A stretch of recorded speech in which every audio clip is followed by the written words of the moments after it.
యేసుక్రీస్తు ఎట్లా పుట్టిండంటే కన్యక గర్భవతి ఎట్లయితుందండి మీరు చెప్పండి. దేవునికి అది సాధ్యమా? సాధ్యం బ్రదర్. ఎట్లా సాధ్యం?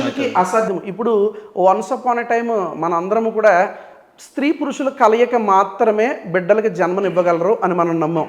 ఇప్పుడు వెరీ రీసెంట్గా సైన్స్ డెవలప్ అయిన తర్వాత టెస్ట్ ట్యూబ్ బేబీ అంటున్నారు, సెరోగేసీ అంటున్నారు, రకరకాల వైద్యాలు వచ్చేసినాయి.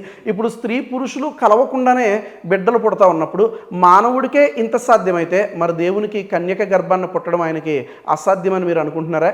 అలా మనం మాట్లాడుకుంటే కనుక హిందూ మత గ్రంథాల్లో సనాతన ధర్మంలో చాలామంది కన్యక గర్భాన్ని పుట్టినవారు ఉన్నారు. పంచపాండవులు కన్యక గర్భాన్ని మళ్ళీ మీరు హిందూ గ్రంథాల గురించి ఎందుకు మాట్లాడుతున్నారు? నేను అడిగేది బైబిల్ గురించి.